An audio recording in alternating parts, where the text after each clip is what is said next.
శనార్థులు ఎట్లున్నారుల్లా పైలమా దేశంలో ఉన్న ముచ్చట్లు చూద్దాం రండి. గదేనుల్లా మన మహారాష్ట్రలో ఒక ఊర్లో ఒక జంట ఉందన్నమాట. గా జంటకు చూడసక్కని అబ్బాయి పుట్టిండు.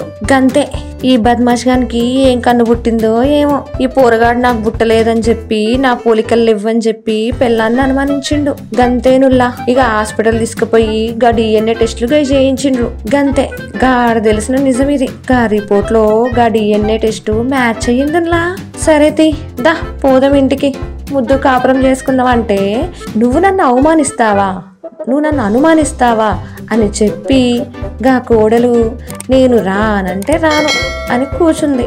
ఏం చెయ్యాలనో చెప్పు, గట్నే చేస్తా అని భర్త అంటే సరే మీ ఇంట్లో నువ్వు మీ అమ్మ మీ నాన్న అందరూ DNA టెస్టులు చేయించుకుంటేనే నీ ఇంట్లో అడుగు పెడతా, లేకపోతే అడిగెట్టా అని అన్నదుల్లా. అంతే సరే ఏం చేస్తారు అని చెప్పేసి హాస్పిటల్కి పోయి అందరూ DNA టెస్టులు చేయించుకున్నారుల్లా. తన భర్త అత్త మామలు అందరూ. గంతేనుల్లా గక్కడ తెలిసిన నిజం కొంప కొల్లేరైపోయింది. తన భర్త తన అత్త మామలకు పుట్టలేదని రిపోర్ట్లో వచ్చాయి. అంటే DNA టెస్ట్ మ్యాచ్ కాలేదు. గందుకేనుల్లా ఒకరినొక మాట అనే ముందు మనము కరెక్ట్గా ఉండాలా అనేది.